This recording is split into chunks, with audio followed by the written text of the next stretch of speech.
राष्ट्रपति द्रौपदी मुर्मू और प्रधानमंत्री नरेंद्र मोदी ने विपक्षी सांसदों द्वारा उपराष्ट्रपति जगदीप धनखड़ का मजाक उड़ाने पर व्यक्त किया गहरा दुख।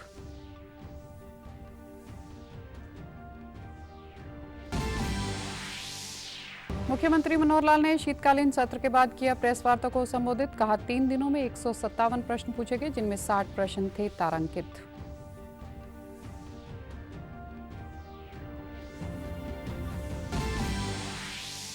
आयुष्मान चिरायु कार्ड बनाने में जिला महेंद्रगढ़ ने पहला स्थान किया हासिल। इस उपलब्धि के लिए महेंद्रगढ़ को मिला राज्य स्तरीय पुरस्कार।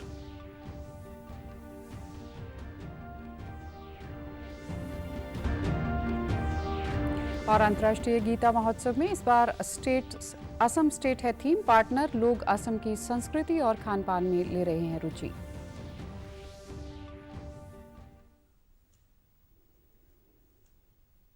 नमस्कार, मैं हूं आरजू। अब समाचार विस्तार से। उपराष्ट्रपति के अपमान को लेकर सत्ता पक्ष के सांसद बेहद नाराज हैं और लगातार अपना विरोध दर्ज करा रहे हैं। राज्यसभा में प्रश्नकाल के दौरान सत्ता पक्ष के सदस्यों ने कल की घटना के विरोध में खड़े होकर सदन की कार्रवाई में हिस्सा लिया। सभापति जगदीप धनखड़ ने सदस्यों से बैठ जाने का अनुरोध किया। सभापति ने कहा कि इससे मेरा दिल व्यथित हो रहा है। सभापति के अनुरोध पर सत्ता पक्ष के सदस्य मान गए और फिर बैठक कर सदन की कार्रवाई में हिस्सा लिया। संसद का शीतकालीन सत्र जारी है। विपक्ष के हंगामे के बीच राज्यसभा आज लगातार बाधित होती रही। विपक्ष द्वारा राज्यसभा के सभापति की गरिमा को ठेस पहुंचाने को लेकर भाजपा सदन में हमलावर है। संसदीय कार्य मंत्री प्रहलाद जोशी ने विपक्ष पर निशाना साधते हुए कहा कि विपक्ष लगातार संवैधानिक पद का अपमान कर रहा है, जो बेहद निंदनीय है। आपके संविधान पद को जो अपमानित किया है, तो उस सदन के सदस्य है श्री राहुल गांधी, पूरा संविधान पद का और आपका अपमान किया है। ये तो हम घोर निंदा करते हैं सर। कल भी हमने इसका निंदा किया है। किसी वर्ग और समाज को ऐसे कलंकित करना बिल्कुल ठीक नहीं है सर। जहां तक मैं देख रहा हूं, सुना हूं, पढ़ा हूं और देखा हूं, 20 वर्ष से मैं इस पार्लियामेंट में हूं सर। ये पहली बार इस लेवल तक जा रहा है कि इसका हद ही नहीं है सर। ये तो मैं घोर निंदा करता हूं। ये बार बार संविधान पे पद पर जो है ऐसे लोगों को अपमानित कर रहे हैं।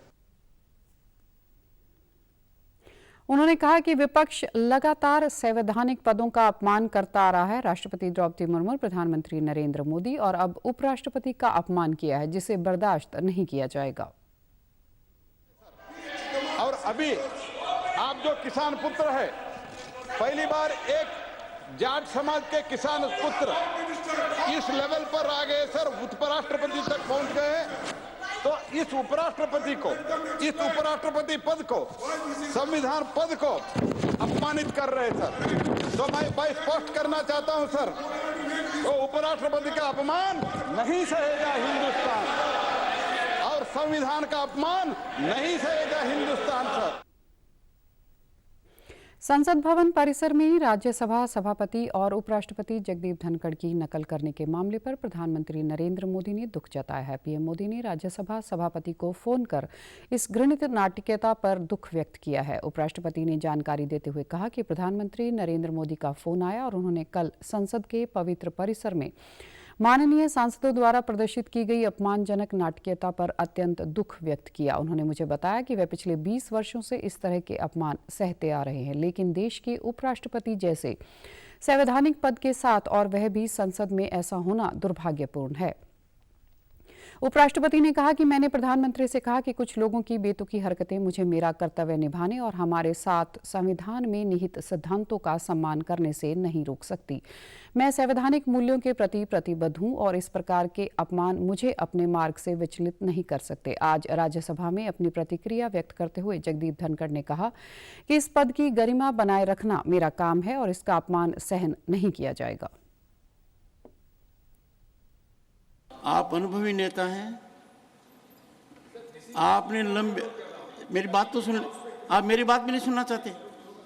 नहीं, मेरी बात, मेरी पीड़ा नहीं सुनना चाहते। आप कहते हो 138 साल पुरानी पार्टी हो, क्या हुआ है? आपको सब पता है। आपकी चुप्पी मेरे कानों में गूंज रही है, खड़गे जी की चुप्पी मेरे कानों में गूंज रही है। वो लीडर ऑफ अपोजिशन है, कांग्रेस के अध्यक्ष हैं, सबको पता है क्या कुछ हो रहा है। आपको अंदाजा होना चाहिए कि यदि अगर कोई व्यक्ति वीडियोग्राफी कर आनंद लेता है, एम्पलीफाई करता है। वहीं राष्ट्रपति द्रौपदी मुर्मू ने भी उपराष्ट्रपति की नकल के मामले में दुख जताया है। राष्ट्रपति ने एक्स पर कहा कि जिस तरह से हमारे सम्मानित उपराष्ट्रपति को संसद परिसर में अपमानित किया गया, उसे देखकर मुझे निराशा हुई। निर्वाचित प्रतिनिधियों को अपनी अभिव्यक्ति के लिए स्वतंत्र होना चाहिए, लेकिन यह गरिमा और शिष्टाचार के मानदंडों के भीतर होनी चाहिए। प्रधानमंत्री नरेंद्र मोदी ने फाइनेंशियल टाइम्स को दिए साक्षात्कार में बहुपक्षवाद पर जोर दिया। पीएम ने कहा कि हमें इस तथ्य को स्वीकार करना होगा कि बहुपक्षवाद के युग में रह रहे हैं।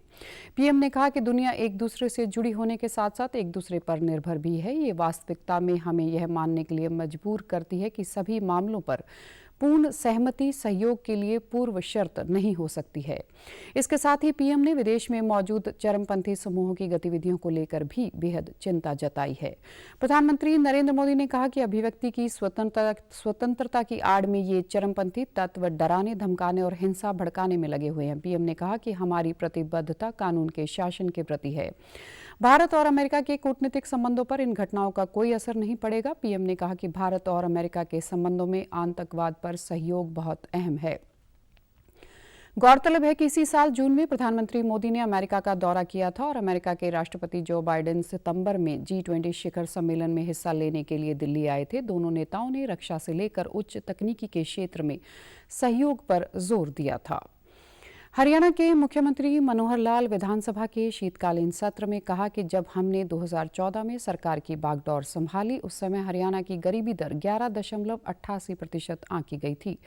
सरकार के सकारात्मक प्रयासों के फलस्वरूप 2019-21 में यह दर 7.7% पर आ गई है। हरियाणा में 9 वर्षों में 14,29,000 परिवार गरीबी रेखा से ऊपर आ गए हैं। वह भी तब जब प्रदेश सरकार ने गरीबी रेखा की आर्थिक सीमा को 1,20,000 रुपए से बढ़ाकर 1,80,000 कर दिया है। बीपीएल की आय सीमा इसलिए बढ़ाई है ताकि अधिक से अधिक लोगों को राशन कार्ड, आयुष्मान भारत योजना सहित अन्य योजनाओं का लाभ मिल सके। इस रिपोर्ट के अनुसार हरियाणा में 14,29,341 लोग गरीबी रेखा से बाहर हो गए, अर्थात उससे ऊपर हो गए हैं। तो इस प्रकार की एक महत्वाकांक्षी एक रिजल्ट जो है हमारे लिए ये बहुत महत्वपूर्ण है। हम हालांकि प्रदेश में गरीबी रेखा जो सारे देश में कहीं नहीं है, इसका जो आर्थिक मापदंड बदल करके जो सारे देश में इस समय 1,20,000 रुपया है, हमने हरियाणा में उसको 1,80,000 रुपया किया है। अर्थात अगले 60,000 रुपए की इनकम वाले लोग भी वो गरीबी रेखा में ला करके हमने जो उसके राशन भी बढ़ाए हैं, आयुष्मान कार्ड भी बढ़ाए हैं। उन्होंने सदन में स्पष्ट किया कि आड़ती जो टैक्स जमा करवाते हैं उस राशि पर अगले साल 10% की वृद्धि की जाएगी। आड़ती शायद इसे सही ढंग से समझ नहीं पाए। उन्होंने कहा कि अगर किसी दुकानदार की 10% बिक्री नहीं पड़ती है तो वह अपील कर सकते हैं। उन्होंने कहा कि प्रदेश में सड़कों की मरम्मत के लिए सरकार तेजी से काम कर रही है। हालांकि अभी नई सड़कों के स्थान पर केवल सड़कों की मरम्मत, चौड़ीकरण और सुदृढ़ीकरण पर ही फोकस है। नई सड़कें इस बार हमने रोकी है कि नई सड़क निर्माण वो नहीं कराएंगे। सबसे पहले जो प्रेजेंट में रिपेयर करनी है सब रिपेयर कराएंगे। दूसरे चरण में जिनका चौड़ीकरण करना है, जिन सड़कों का वाइडनिंग करनी है या स्ट्रेंथनिंग करनी है, वो होगा। और फिर उसके बाद अगर आवश्यकता यानी बहुत अधिक होती है जिन सड़कों के जहाँ ट्रैफिक लोड बढ़ता है, अब इतना जितना मुत्तर दे रहा उतना ही है, उससे ज्यादा कोई मिलेगा नहीं। फ्लड के लिए अलग से हमने और सूची मांगी है कि जो फ्लड के समय जो सड़कें टूटी हैं उसकी रिपेयर वो प्राथमिकता पर कराई जाएगी। नहीं, वो लगातार चल रहा है। फिर भी जो रह गई हैं, हाँ, रिपेयर की सड़कें सभी कराई जाएंगी। रिपेयर की सड़कें सब कराई जाएंगी। डिपार्टमेंट को भेजिए आप, उनके पास सारी लिस्ट है, बल्कि उनके एक वेबसाइट पर हर एक सड़क का स्टेटस लिखा हुआ है। आप वेबसाइट निकालिए, उस पर देखिए, सड़क का नंबर देखिए और उस सड़क की स्थिति कब वो बनी थी, कब उसका डीएलपी समाप्त हुआ है और अब उसकी स्थिति वर्तमान में क्या है। और उसके बाद भी अगर उससे संतुष्टि नहीं है तो लिख के देंगे तो उसको हम जरूर चेक कराएंगे। मुख्यमंत्री ने सदन में अंतिम दिन बताया कि हरियाणा जीएसटी संग्रहण में बड़े राज्यों की श्रेणी में देश में प्रथम स्थान पर है। अक्टूबर 2022 में राज्य का टैक्स संग्रहण 19,652 करोड़ था, जो अक्टूबर 2023 में 21% बढ़ोतरी के साथ 23,841 करोड़ रुपए रहा। मुख्यमंत्री मनोहर लाल ने शीतकालीन सत्र के बाद एक प्रेस कॉन्फ्रेंस को संबोधित करते हुए बताया कि इन 3 दिनों में 157 प्रश्न पूछे गए, जिनमें 60 तारांकित थे और वहीं 62 ध्यानाकर्षण प्रस्ताव आए, जिन्हें एक ही विषय होने के कारण 13 में संकलित कर दिया गया। सीएम ने यह भी जानकारी दी कि उचाना के स्कूल में हुई वारदात को लेकर आज फिर से बिजनेस एडवाइजरी कमेटी की बैठक हुई, जिसमें इस बात पर सहमति बनी कि स्कूल शिक्षा मंत्री कंवरपाल की अध्यक्षता में 5 सदस्यीय कमेटी बनाई जाएगी, जो 2005 से अब तक के सभी स्कूलों में इस प्रकार के मामलों की जांच करेगी। इस सारे की ठीक से इंक्वायरी करने के लिए एक सहमति बनी थी कि एक सिटिंग जज से इंक्वायरी की जाए हाई कोर्ट के, लेकिन बाद में कुछ सदस्यों के द्वारा सुझाव आया कि हमको विधानसभा के अंदर का विषय ये हाई कोर्ट के सिटिंग जज से नहीं कराना चाहिए, आज तक की कभी परंपरा भी नहीं है और हो सकता है कि क्योंकि कुछ ऐसे विषय पास्ट के भी बताए गए कि कोर्ट इसमें इंटरफेयर भी नहीं करता है, तो अंततः फिर आज ही दोबारा बिजनेस एडवाइज कमेटी की मीटिंग करके और एक इंटरनल कमेटी शिक्षा मंत्री श्री कंवरपाल जी की अध्यक्षता में 5 सदस्यीय कमेटी बनाई गई है। जिन और की आवश्यकता उनको होगी उनसे वो सहयोग ले सकेंगे। तो ये एक कमेटी बना करके 2005 से और 2023 तक के जो ऐसे यौन शोषण के जितने भी विषय जिनका उल्लेख सत्र में हुआ सदन में, उस सारे के संदर्भ में जो बातें हैं उसकी इंक्वायरी वो कमेटी करेगी। शिक्षा मंत्री की 5 सदस्यीय कमेटी है, स्पीकर साहब ने ही घोषणा करनी है कि इनको वो करेंगे और कोई बात उन्होंने सोची होगी, विचार करेंगे तो उनको बताएंगे। राज्य गीत को लेकर पूछे गए सवाल पर सीएम ने बताया कि विधायक लक्ष्मण यादव की अध्यक्षता में 5 सदस्यीय कमेटी का गठन किया है। आगामी बजट सत्र में इस पर अंतिम निर्णय लिया जाएगा। सीएम ने यह भी बताया कि 21 दिसंबर को अंतर्राष्ट्रीय गीता महोत्सव में गृह मंत्री अमित शाह और भाजपा अध्यक्ष जेपी नड्डा विशेष तौर पर शिरकत करेंगे। अपने अदम्य साहस, शौर्य और वीरता का परिचय देने वाली सशस्त्र सीमा बल आज अपना 60वां स्थापना दिवस मना रही है। सशस्त्र सीमा बल यानी एसएसबी को मूल्य रूप से 1962 में भारत चीन युद्ध के बाद 20 दिसंबर 1963 को स्पेशल सर्विस ब्यूरो के नाम से स्थापित किया गया था। कारगिल युद्ध के बाद एसएसबी के कार्यक्षेत्र और भूमिका के बारे में परिवर्तन कर इसे वर्ष 2001 में गृह मंत्रालय के अधीन किया गया। वहीं स्थापना दिवस को लेकर केंद्रीय गृह मंत्री अमित शाह ने सशस्त्र सीमा बल के जवानों को स्थापना दिवस की बधाई दी है। अमित शाह ने सोशल मीडिया प्लेटफॉर्म एक्स पर कहा कि एसएसबी कर्मियों को, उनके परिवारों को स्थापना दिवस की शुभकामनाएं। सीमाओं के संरक्षक के रूप में एसएसबी अटूट बहादुरी और कर्तव्य के प्रति अपनी प्रतिबद्धता के साथ कायम है। आपदाओं के दौरान शानदार सेवाओं के साथ यह उभरा है। मैं उन शहीदों को नमन करता हूं जिन्होंने देश की सुरक्षा के लिए अपने प्राण न्यौछावर कर दिए। आयुष्मान चिरायु कार्ड बनाने में जिला महेंद्रगढ़ ने पहला स्थान हासिल किया है। इस उपलब्धि के लिए महेंद्रगढ़ जिला को राज्य स्तरीय पुरस्कार मिला है। यह पुरस्कार गत दिवस स्वास्थ्य विभाग की टीम ने पंचकुला में आयोजित राष्ट्रीय स्वास्थ्य प्राधिकरण व राज्य स्वास्थ्य प्राधिकरण की कॉन्फ्रेंस में ग्रहण किया। चिरायु योजना के तहत महेंद्रगढ़ जिले ने 85% चिरायु कार्ड बनाने का लक्ष्य प्राप्त कर लिया है। वहीं सरकार की इस योजना के तहत लाभार्थी भी अपना फ्री इलाज करवा रहे हैं। जानकारी देते हुए civil surgeon doctor Ramesh Chandra आर्य ने बताया कि उपायुक्त के मार्गदर्शन में जिला को यह बड़ी उपलब्धि मिली है। उन्होंने बताया कि वैसे तो जिला महेंद्रगढ़ शुरुआत से ही आयुष्मान कार्ड बनाने में अग्रणी रहा है, लेकिन पिछले कुछ दिनों में जिला में विशेष अभियान चलाकर इस काम को और अधिक गति दी गई है। सिविल सर्जन ने बताया कि जिला महेंद्रगढ़ में कुल 4,88,529 बनने हैं, जिनमें से अब तक 4,13,866 आयुष्मान चिरायु कार्ड बनाए गए हैं।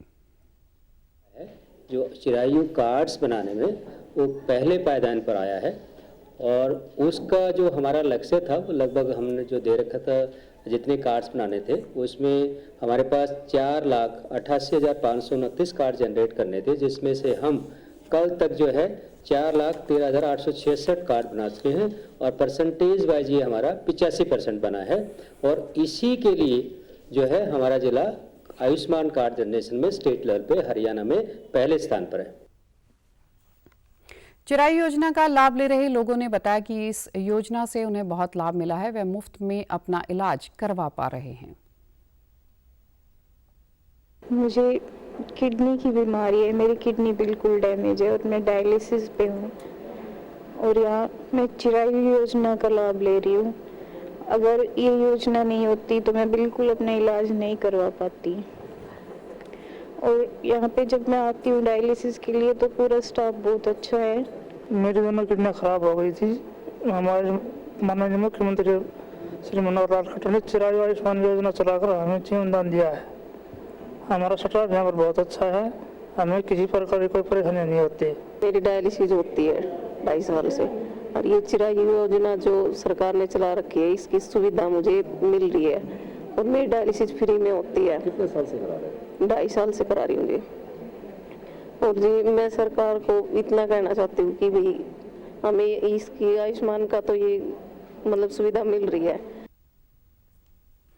नारनौल के नागरिक अस्पताल में डायलिसिस सेंटर के इंचार्ज डॉक्टर संदीप यादव ने बताया कि चिरायु योजना के दौरान इनके लाभार्थियों को यहां पर मुफ्त में इलाज दिया जा रहा है। इस बार एक बार डायलिसिस करवाने पर निजी अस्पतालों में 2 से 2,500 रुपये लगते हैं। उन्होंने बताया कि चिरायु योजना के तहत नारनौल के नागरिक अस्पताल में 1 महीने में 300 से अधिक डायलिसिस के मरीज इसका लाभ ले रहे हैं। हमारे डायलिसिस सेंटर के अंदर रोज के कम से कम 20-22 जो पेशेंट होते हैं वो आते हैं, जिसमें से ज़्यादातर जो पेशेंट हैं वो हमारे चिरायु योजना के तहत अपना इलाज करवा रहे हैं।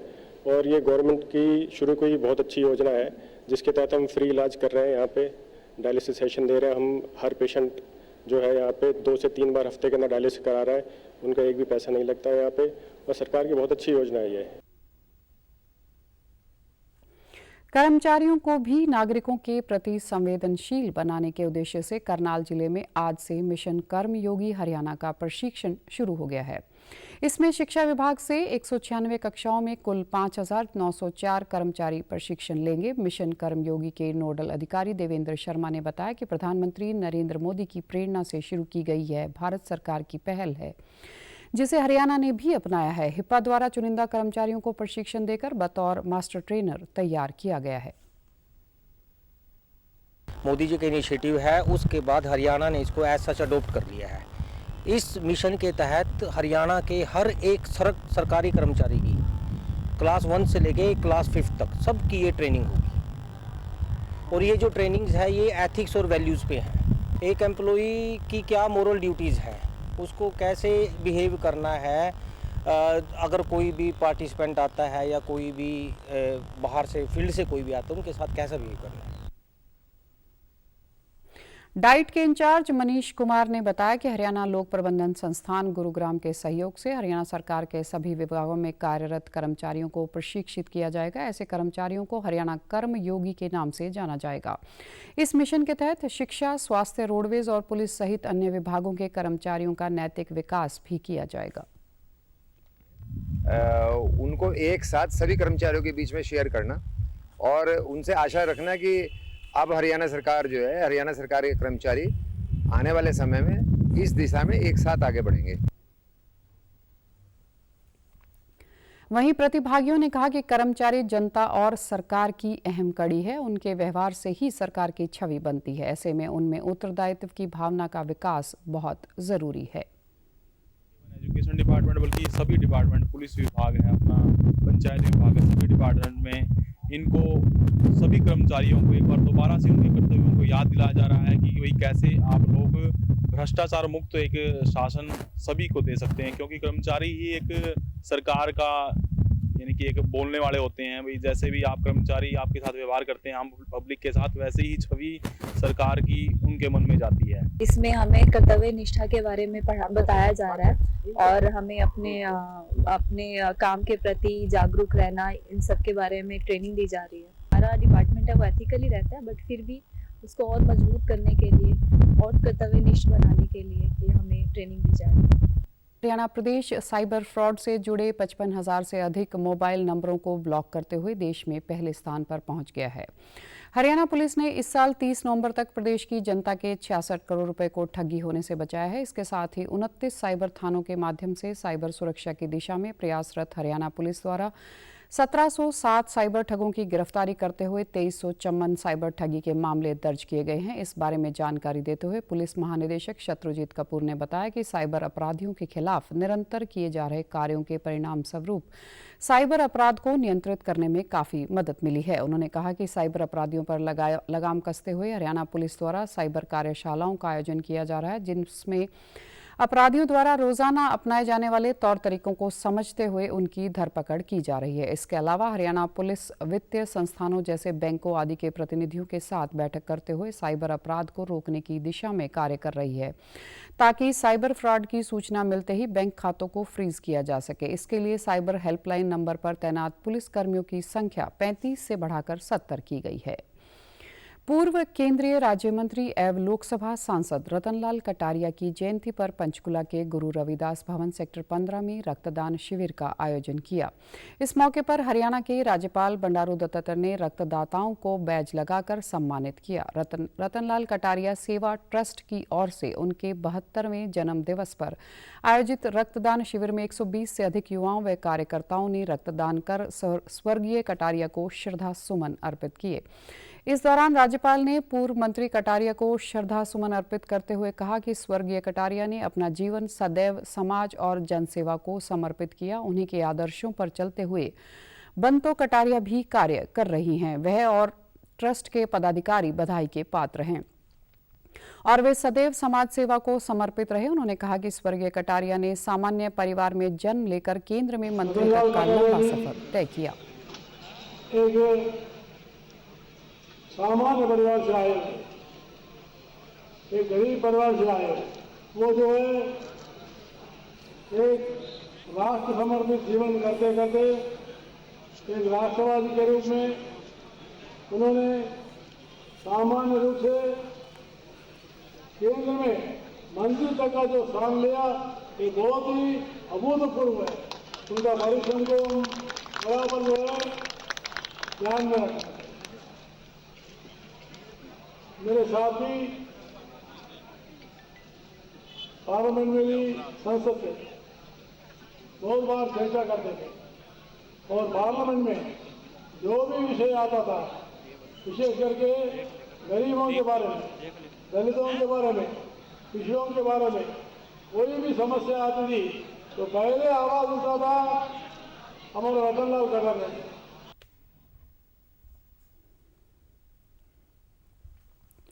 समारोह में राज्यपाल ने सिविल सर्जन डॉक्टर मुक्ता, डॉक्टर अमित, रेड क्रॉस की सचिव सविता अग्रवाल सहित अन्य को सम्मानित किया। साथ ही 32वीं बार रक्तदान करने वाले व्यक्तियों को भी प्रशस्ति पत्र देकर सम्मानित किया गया। कुरुक्षेत्र में चल रहे अंतर्राष्ट्रीय गीता महोत्सव में असम इस बार थीम पार्टनर स्टेट है। गीता महोत्सव में आने वाले पर्यटक असम के पवेलियन में खूब आनंद उठा रहे हैं। लोग असम की संस्कृति और खान पान में रुचि ले रहे हैं। असम पवेलियन में स्टॉल लगाने वाली अंजुमोन भट्टाचार्य ने बताया कि पीठा असम का प्रसिद्ध व्यंजन है और यह एक प्रकार की घरेलू मिठाई की तरह है। वो पीठा के अलावा कई तरह के असमिया व्यंजन लेकर आए हैं। महोत्सव में आने वाले लोग इन व्यंजनों का भरपूर आनंद ले रहे हैं।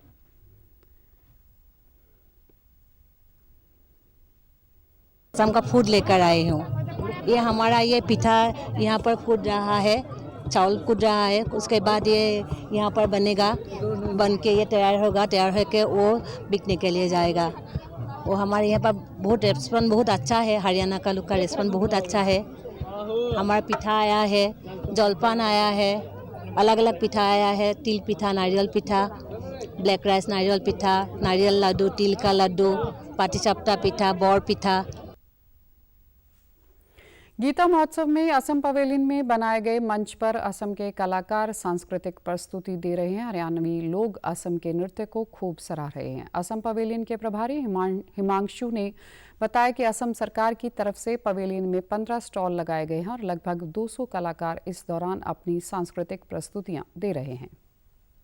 संस्कृति को यहाँ पे दिखाने के लिए ये पेविलियन में सब कुछ आपको मिलेंगे, जिसमें आसाम की आर्ट एंड क्राफ्ट, आसाम की कला जो परफॉर्मेंस हो रहा है, बिहू और जितनी फोक आर्ट है सबको, और आसाम के जो खान पान, उनकी पहनावा, उनकी लिविंग स्टाइल कैसा किस तरह से होती है। यहाँ के लोगों को बहुत मज़ा आ रहा है, पसंद आ रहा है, बहुत अच्छे से एंजॉय कर रहे हैं लोग, और हम लोग को अच्छा लग रहा है कि ये इतने अच्छे से लोग देख रहे हैं, आके पूछ रहा है, फीडबैक बहुत अच्छा है। ये करीबन 15 स्टॉल लगा है यहाँ पे आपको, जिसमें सब कुल मिला खाना पीना से लेके कपड़ा पहनावा तक सब कुछ लेके 15 स्टॉल लगे हुए हैं।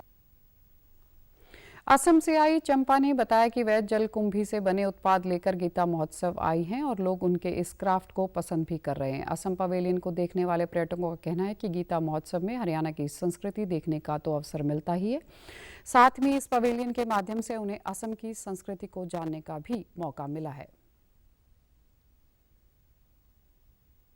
ये हो गया हमारा वाटर हाइसिन, और ये हो गया हमारा डाइनिंग मैट इलायची का, और ये सारे बैम्बू के सामान हैं, और ये ऑर्गेनिक हल्दी है। यहाँ आके बहुत अच्छा लगा, यहाँ के लोग इंटरेस्टेड ले रहे हैं थोड़ा थोड़ा, और बहुत अच्छा चल रहा है। गीता महोत्सव देखने आए थे, फिर हमने यहाँ पे आके देखा कि यहाँ पर हरियाणा का पवेलियन लगा हुआ है और साथ में असम का भी लगा हुआ है पवेलियन। तो हरियाणा में हमने देखा कि हरियाणा में काफ़ी चीज़ सांस्कृतिक प्राचीन बर्तन वगैरह काफ़ी जो हमारे विलेज वगैरह होते हैं हरियाणा के, उनको दर्शाने की पूरी कोशिश की गई है। इसमें साथ ही सांस्कृतिक कार्यक्रम भी दिखाए जा रहे हैं। काफ़ी अच्छा लग रहा है देख के, हैंडमेड चीज़ें, मतलब अच्छी चीज़ें हैं यहाँ पे, तरह तरह की चीज़ें हैं और तरह तरह की जगहों से आए हैं लोग, तो अच्छा लग रहा है।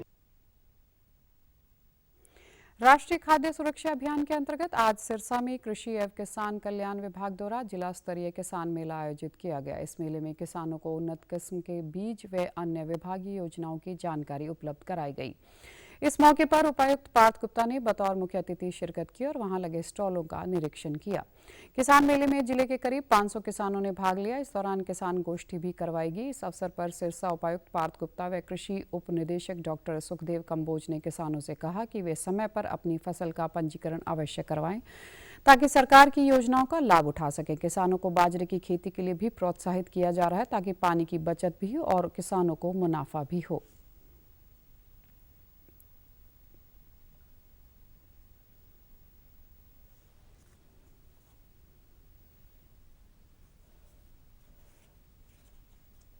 अगर आप किसान साथी बाजरे में शिफ्ट करते हैं तो उसमें एक तो सब्सिडी हमारी मेरा पानी मेरी विरासत के अंतर्गत जो है वो दी जाती है। दूसरा इसके जो बेनिफिट ये है कि इसमें इनपुट कॉस्ट जो है कम है, और जहाँ पे ड्राई एरिया है वहाँ पर जो है ये नेचुरली जो है इसमें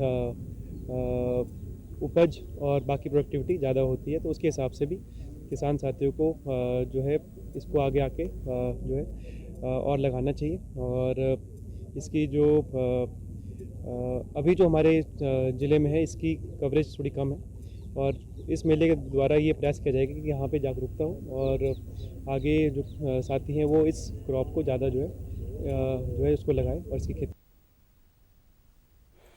किसानों ने भी खुशी जाहिर करते हुए कहा कि ऐसे किसान मेलों में नई नई तकनीक व अन्य विभागीय योजनाओं की जानकारी मिलती है। फसल विविधीकरण और पराली प्रबंधन के लिए सरकार ने उन्हें बहुत जागरूक किया है। कम पानी की लागत वाली फसल की बिजाई से उन्हें लाभ मिल रहा है, क्योंकि वहाँ हर चीज जो है मेले के अंदर नई देखने को मिलेगी तो किसान जागरूक ज़्यादा होगा। और इसके साथ साथ नई तकनीकें जो आ रही है, जैसे अभी पराली पे बात करेंगे, पराली के यंत्र कुछ किसानों ने अभी तक देखे नहीं है, तो किसान मेले में जाएंगे तो पराली को गांठ बनाना है, उसको इकट्ठा करना है, उसको उनके फसल अवशेष के लिए यहाँ ज़्यादा जानकारी मिलेगी किसान मेले के अंदर। किसानों तक एक तो जी हर एक जो जानकारी है सरकार के, जो भी सुविधा मिल रही है सरकार की तरफ से, आम किसानों को घर बैठे पता नहीं लगती। इन मेले के थ्रू है ना, हर किसान को जितने भी यंत्र है, कृषि यंत्र है या फसल कैसे बोएं और आने वाली नई तकनीकी के बारे में टाइम पे भी ये बताते रहते हैं, और इससे किसान को काफ़ी फायदा मिलता है जी। इस तरह के किसान मेले लगने से जी किसान को बहुत ज़्यादा फायदा होता है। नई तकनीकी के बारे में पता लगता है, कौन से बीज का प्रयोग करें, किस प्रकार के जिप्सम का प्रयोग करें। कोविड के बढ़ते मामलों को नए सब वेरिएंट JN1 को देखते हुए केंद्रीय स्वास्थ्य मंत्री डॉक्टर मनसुख मांडविया ने आज सभी राज्यों के स्वास्थ्य मंत्रियों के साथ वर्चुअल बैठक की। इस बैठक में नीति आयोग के सदस्य डॉक्टर VK पाल, ICMR के DJ सहित सभी वरिष्ठ अधिकारी मौजूद रहे। समीक्षा बैठक में केंद्रीय स्वास्थ्य मंत्री ने कहा कि हमें सतर्क रहने की जरूरत है, लेकिन घबराने की जरूरत नहीं है। उन्होंने कहा कि हर 3 महीने में एक बार फिर सभी अस्पताल मॉक ड्रिल करें। इसके साथ ही केंद्रीय स्वास्थ्य मंत्री ने राज्यों को केंद्र की तरफ से पूरी सहायता का आश्वासन दिया। इससे पहले केंद्र ने राज्यों और केंद्र शासित प्रदेशों को लगातार निगरानी बनाए रखने के लिए कहा।